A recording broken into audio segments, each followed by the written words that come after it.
right, good afternoon. I'm going to be talking to you about using some things that aren't necessarily malware as malware. So if you don't know who I am, my name is Denis. I'm a principal security consultant at Pulse Security.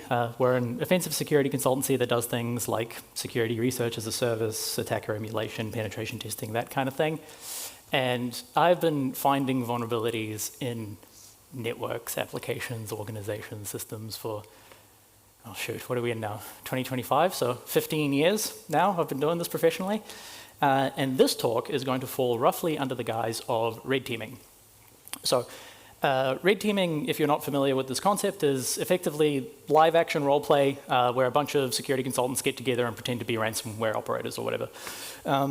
Entertaining, sure, super fun. But after doing so many of these at Pulse, we kind of figured out that it's not a super effective way of improving cybersecurity posture over time or really learning anything in depth. It's got this annoying randomness element where we have to kind of rely on luck for certain things to be successful, and relying on luck instead of methodology isn't particularly good security engineering. So instead, we've kind of accepted that there's a lot that goes into an attack chain.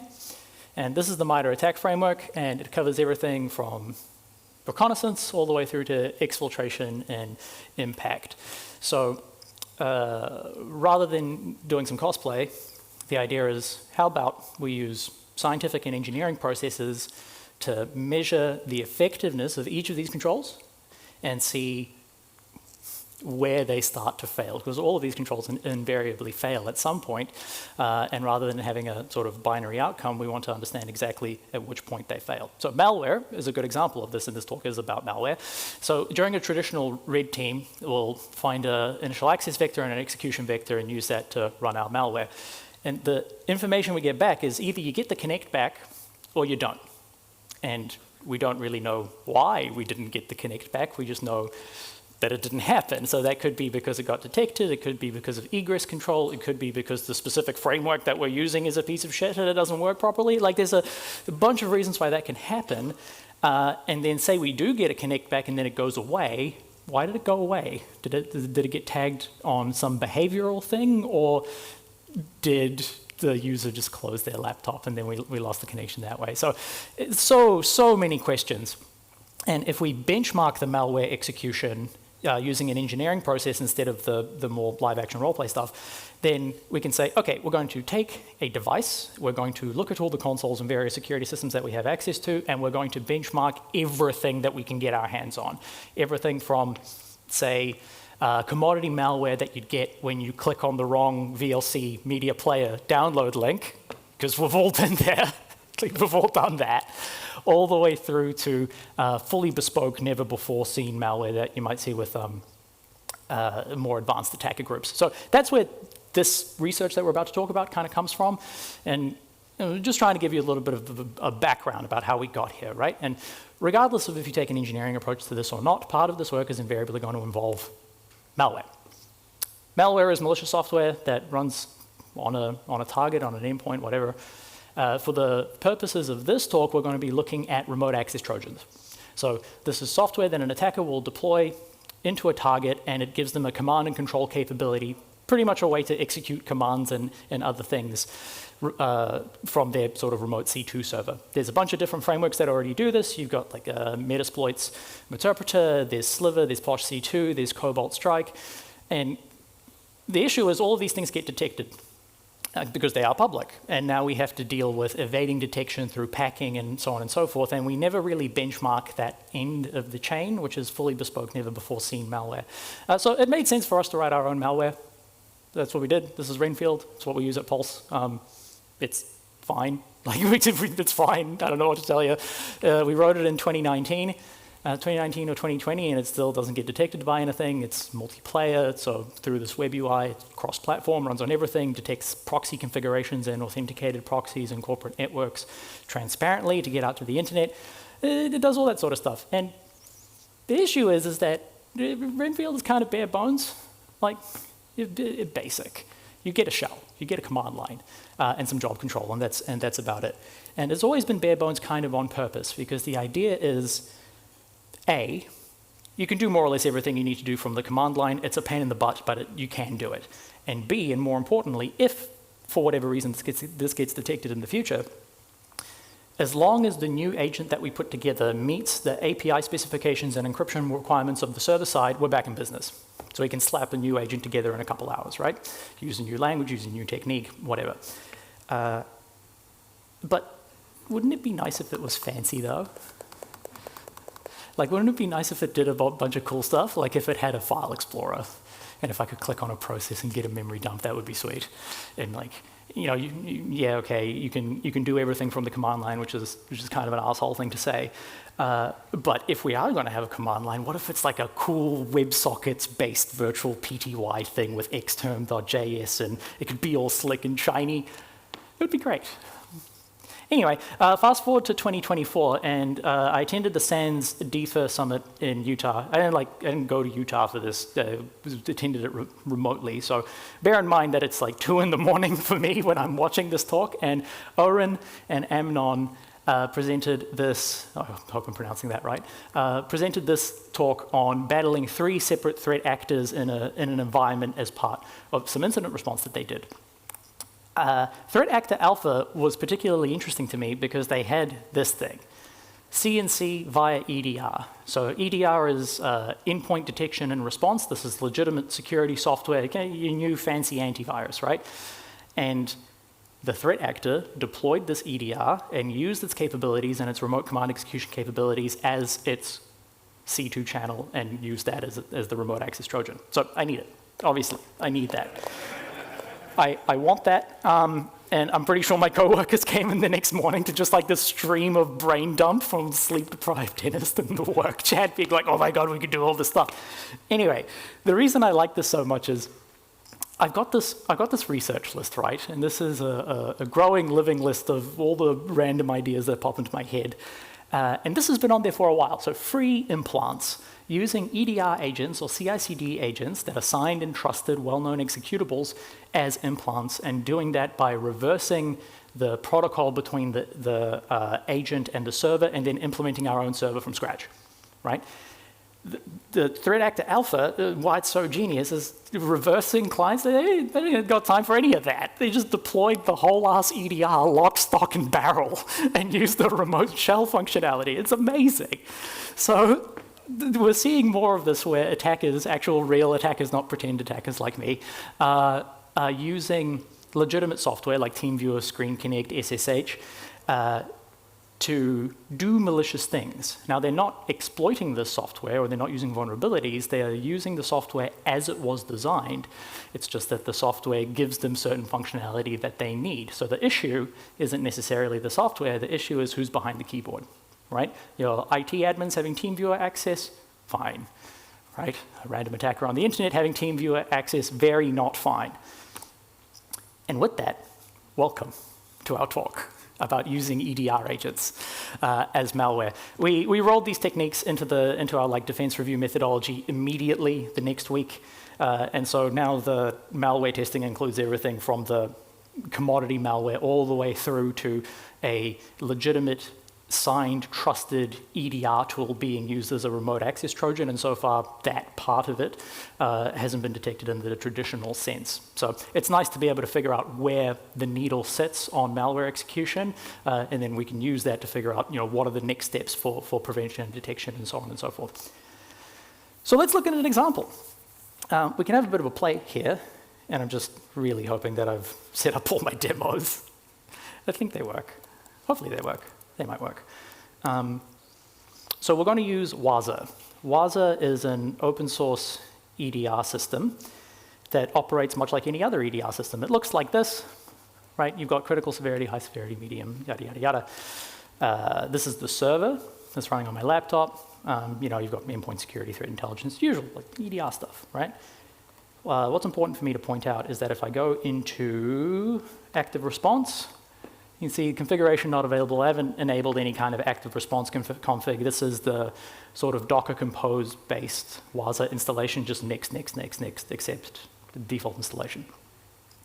So, go home. And what we can do is we can deploy an agent. We want to figure out if we can use a Waza agent as an implant. So if we go to WASA, it says deploy new agent. Okay, I want Windows. I'm going to put in my server address. I'm going to come down here, and we've got this invoke web request, which hopefully you can see. This invoke web request.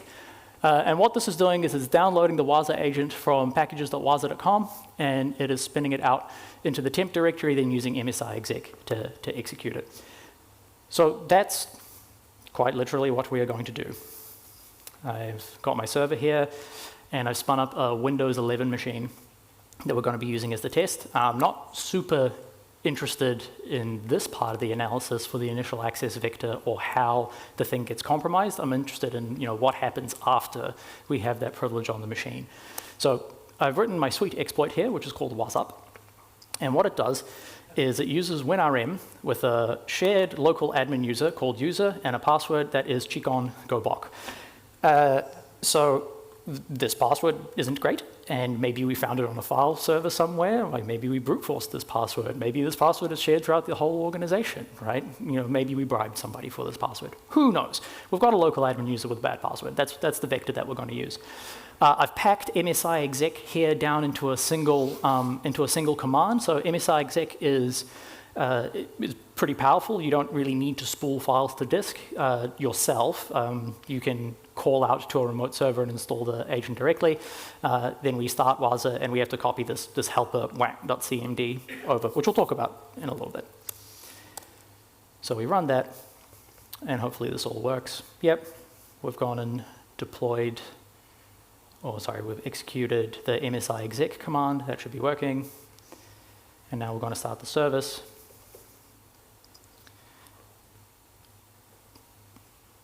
And the final thing is to copy up our helper script. Now, I can go back to my browser here, and we can wait for this to turn on. WASA doesn't expose remote shell functionality through this UX in any kind of meaningful way.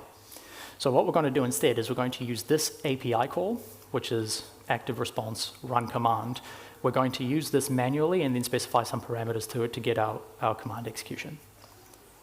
So we go to endpoints. Hopefully that's come up. We have one active agent that is connected back to our server.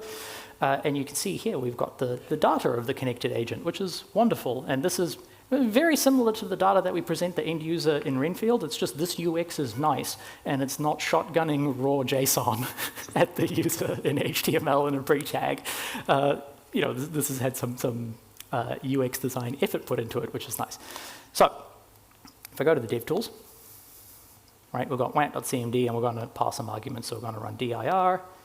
Yep. We're going to run, say, ipconfig/all. Yep.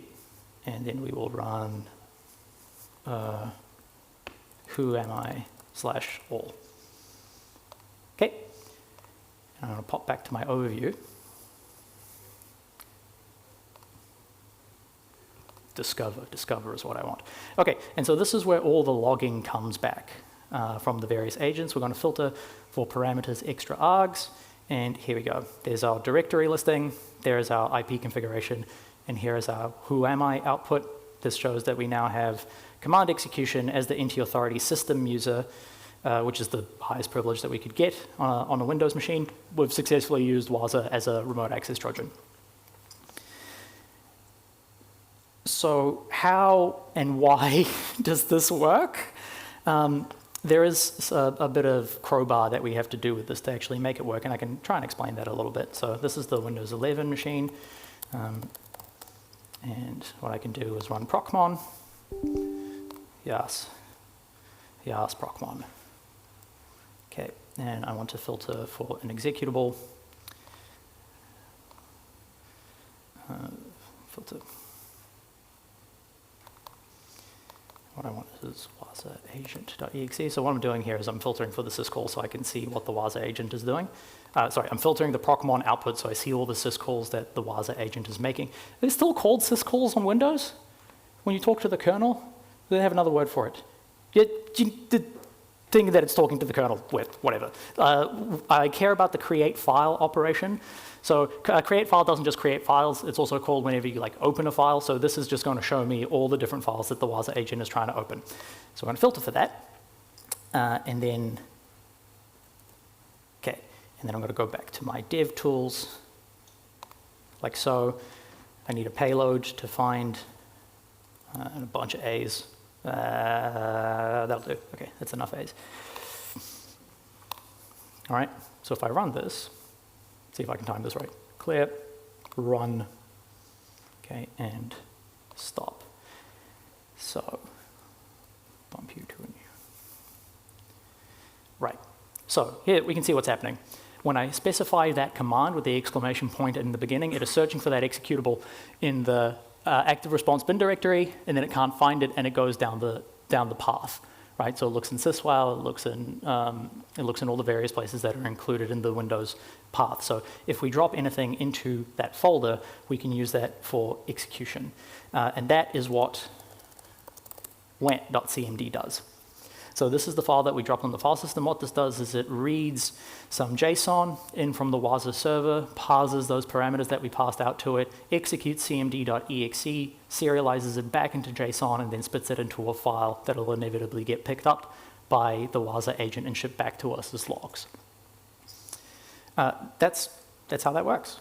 So as far as using legitimate signed shiny Waza as a remote access Trojan with a little bit of work, absolutely doable. So let me find my right slide. Here we go. Okay, so hopefully this has shown you that the software isn't necessarily good or evil. It's the tooling. The tooling isn't good or evil. It's who's using it that really matters, right? So the tooling may not be evil, and the functionality may not be evil, but it is dangerous. And it's important to understand its functionality, because that makes sure that we can defend this thing correctly. And we'll talk more about Waza and why that was such a pain in the butt in a little bit. So our go-to for this kind of thing isn't Waza. We use Rapid7's Velociraptor for this. The reason for that is the remote shell functionality is much more intentional. The UX is way nicer. It has memory dumping capabilities. You can get it to run without local admin access with a bit of work, and it's just for benchmarking those sorts of controls, it's a lot better. The issue is if I show you what I do every day, then I'm not learning anything new, and this was a good excuse to go and play around with Waza a bit. So what about the best, right? What about our backstreet boys of vendors? So this is the Gartner Magic Quadrant. If you're not familiar with the Gartner Magic Quadrant, this is like the Gartner do some analysis, and they tell us, you know, if you're in the top right-hand quarter, this is like the creme de la creme, the best of the best. This is our Parthenon. Each one of these vendors an individual statue of David. So how do they handle it, right? How do they handle their software potentially being used as a remote access Trojan? Do they provide this functionality? And can we use the Magic Quadrant vendors to backdoor machines? And so let's go through them one by one. CrowdStrike, yeah, you just get a PowerShell console in the cloud with all your agents, and it runs as into your authority system. If they have this to say about it. Defender for Endpoint.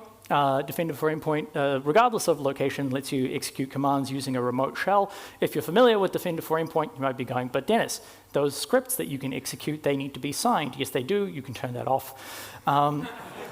Sentinel-1 was arguably the easiest one to find because they just straight up call it a full remote shell, which is wonderful. They have this reasoning for it, which is like, you know, if you have a full remote shell with root or NT-authority system capabilities, then this becomes a really powerful management utility that you can use to manage your fleet. It's like, yes, absolutely. Is that what I wanted my EDR for?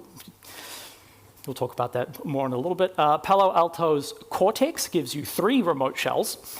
which is sweet. You can execute a command like cmd.exe, you can execute PowerShell, and they have a Python console in there. So you can use Python to like orchestrate what your agents are doing, and like those are the kinds of features that I'd really love to see in Renfield, because that would be super useful. And now I don't need to develop them because they're in Palo Alto Cortex. Trained micro, yep. They've got a remote access, formerly shell, session task that works on all their various agents. Sophos, I'll just let them explain it, okay? And we have a full command line. This command line can do anything you want as a privileged administrator. You can look at the running processes. You can enter PowerShell.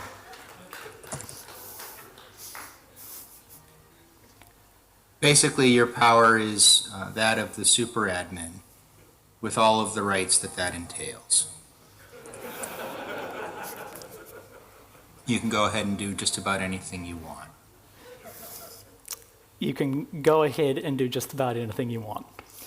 So as far as making sure we don't have dangerous functionality in the Gartner Magic Quadrant, no, 100%. All of them, the remote access Trojan critical capability coverage in the Gartner Magic Quadrant is 100%. So the next time you find yourself needing a malware implant, maybe you just reach for Microsoft's Defender for Endpoint instead. So now is a good time to think about WASA again. Like, do you remember all that stuff we had to do with the WANT.cmd and the API and to make it go? That's a way bigger pain in the butt than all of the obviously intentional remote shell functionality that's built into the vendors that we just saw. And turns out that's on purpose. This is a comment from one of the WASA contributors on an issue talking about functionality that'll let you run arbitrary PowerShell scripts as part of active response, which is effectively giving folks a remote access Trojan. And they identify this is super dangerous because if we do this, anybody who compromises the WASA console will have arbitrary command execution on all of the agents that are registered with that server. And the risk-reward ratio for this, maybe we don't love that so much, and we see the majority of the benefits and the features that we need without going full remote access Trojan. And this is a really interesting way to think about building secure systems and architecting these things. We're not just thinking about what feature would be cool or neat or what could potentially be useful, we're also thinking about the impacts that they might have. And do we really want to go down this road, or is there another option? So this is why the WASA thing was kind of cobbled together, because it has to be. That's how they intentionally designed the system, to make that more difficult. I need to point out the greatest of all time. The GOAT, our Kobe, which is OpenSSH. OpenSSH is the greatest hacker tool of all time. I cannot, in one conference talk or potentially any conference talk, convey just how much I love OpenSSH. So I wrote an article about it. You can find it on the Pulse Security website there. And yeah, there's a few tips and tricks there on how to use OpenSSH for offensive security. So I started thinking about this a little bit more. I'm like, well, that's the EDR agents, which is fine. Does this apply to anything else?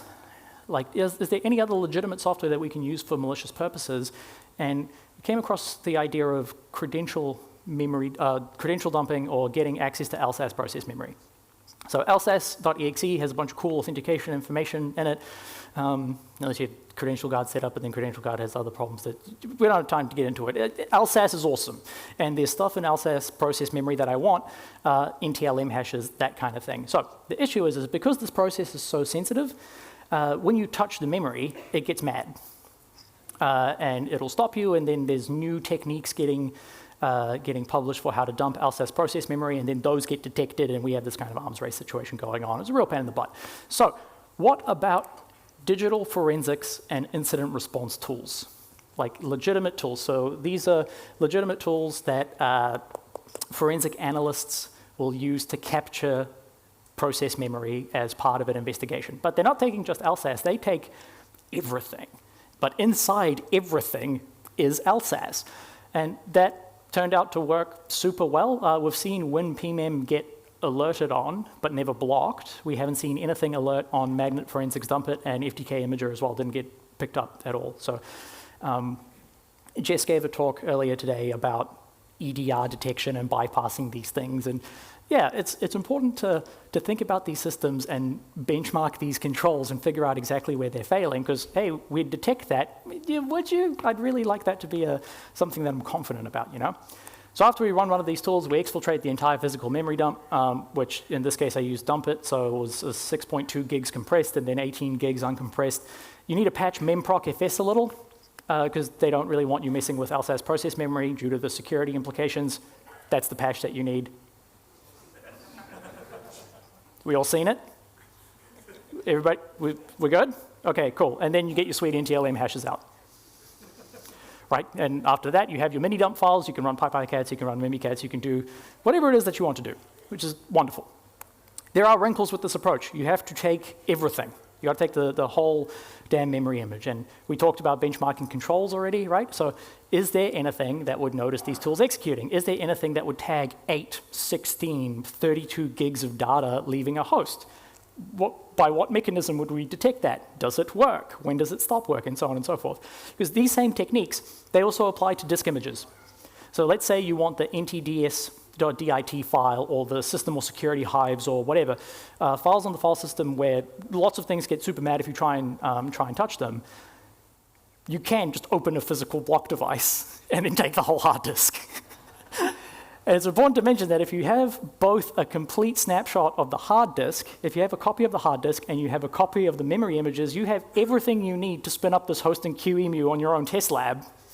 And now if you've forgotten something, or say there's like some browser cookies and a user profile that you forgot to get while you were in there, their device is now your device. And you have a copy of it, and you can do stuff with it, right? We want to check if things work on the domain, like we can just P2V the domain over to our test lab. Anyway, I'm getting sidetracked. It's important to understand, though, that fun, absolutely, but this is a technique that's also used by actual real attackers. So this was a blog post from Signia. These are the same folks that did the original talk that started this whole situation. And we're seeing attackers using memory snapshots and things like that to go and carve out the information that they need. So the next bonus round, though, it's fine, and you don't have to worry about it. So I asked the AI summary, I asked Google, and you can absolutely not use CrowdStrike, Sentinel-1, or Trend Micro as a remote access Trojan. It's legitimate security software. It's not malicious. Don't worry about it. And this got me thinking. Renfield doesn't have a detection problem. It has a branding problem. So we rebrand Pulse Security's Renfield Remote Access Trojan to Pulse Security's Renfield EDR. And while Pulse Security's Renfield EDR agent is not malware, it is a legitimate cybersecurity tool that can sometimes generate alerts. We're good.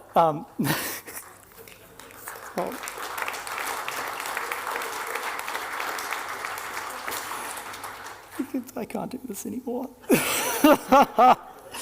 Now, obviously, I am taking the mickey here, and the AI summaries are fine and great, and I'm just a shitty prompt engineer, so I tweaked the prompt a little bit.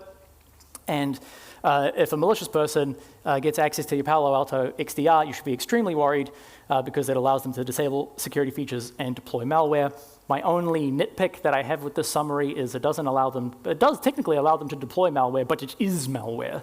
So like, why would they deploy more malware when they already have the active malware? So yeah, you should be extremely worried if somebody gets access to your EDR system. But this gets me thinking, though. Who has access to those EDR systems, right? How do we manage authentication for those EDR systems? Are these all cloud-based consoles that we can connect to from anywhere in the internet that's defended with like a password and maybe a bit of MFA? And can I yank a refresh token out of a browser cache and get full administrative command execution across an entire environment? Also, isn't a managed SOC a thing? Like, MDR is a thing. What access are we giving those people? Are we giving them NT-authority system code execution across our entire fleet? Is that something that we're comfortable with? What do we do about all of this? Do we turn it off immediately? No, don't turn your security systems off immediately. That would be counterproductive. And look, the point of all of this was to get y'all thinking about what the software actually does, rather than what it's marketed as or what it says on the tin. What actual functionality does it have, and can that be misused by people? So, and then further on, how common is that knowledge within your organization, community, industry, etc.? How many of your users know that there are X amount of admins in the organization that can silently watch them work and keylog their PCs? They don't, I mean, the admins don't do that because they have other admin shit to do with their time, but this is a technical possibility, right? How many of us know that Palo Alto can execute commands as the root user across our entire fleet? That the AI-enabled testing agent that you've just loaded into your browser has complete access to all of your session cookies? That the freaking ETL software that you've deployed connects back to some godforsaken vendor cloud SaaS platform UI and lets you set up arbitrary commands to execute on the... I have reckons. I have so many reckons about this stuff, and 5 hours, the doors are sealed, enjoy. Whew. Okay, so for defenders, builders, and architects, I think the way to start tackling some of this stuff is through attacker class analysis and threat modeling. So this means understanding what the software can do, who owns it, and who has access to it. I'm not saying turn off all your EDR systems immediately, that would be entirely reckless, but we need to acknowledge that these systems have dangerous functionality, and we need to make sure that our defenses around that dangerous functionality are suitable. So back in the day, right, we might have had privileged office network jump host an increasingly challenging gauntlet to run before you could get into the production server. Now, you log into CrowdStrike, right? So on the detection side, because we are going to focus on defending these systems rather than not using them at all, the benchmarking is really important, and I'm going to continue beating that drum. We want to make sure that the systems that we're using and the controls that we have in place actually work the way that we think they do, and we want to know where those edge cases are and where the detection stops working. If we can understand and socialize that information, then it becomes a lot easier to keep things safe. Attackers.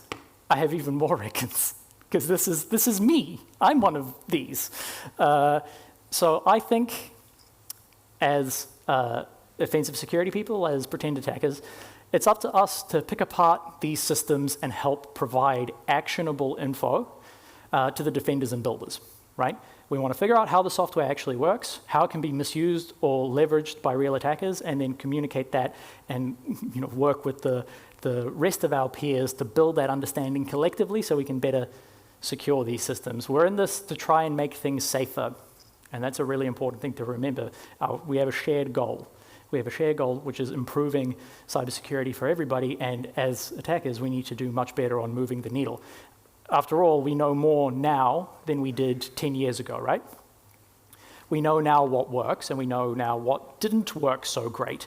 We know that a focus on collaboration, measurement, metrics, data, improvement in defense in depth over time, and doing so in a friendly and welcoming way with the other people that work in our industry and outside of it is the way to actually get tangible results and move that security posture stronger and stronger and stronger and move the needle.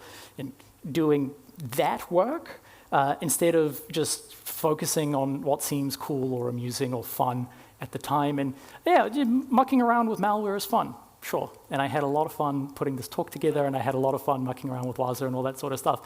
The important thing to remember is that we dealt with one box in one column of that whole ass MITRE attack framework.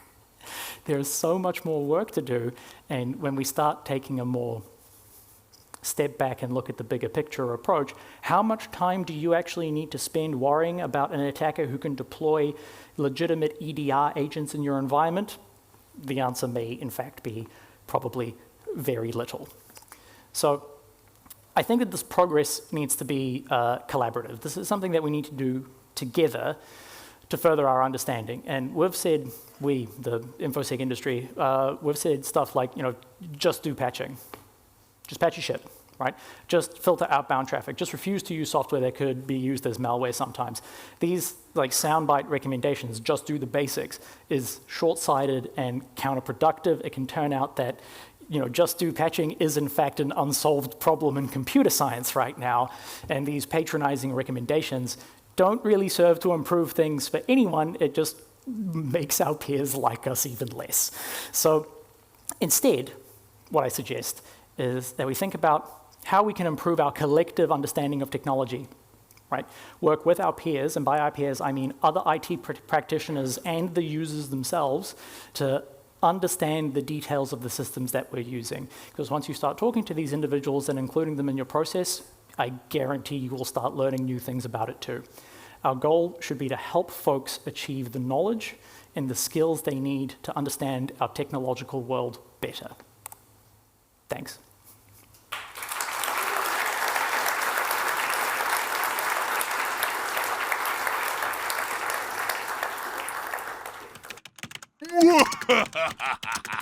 I am a super genius.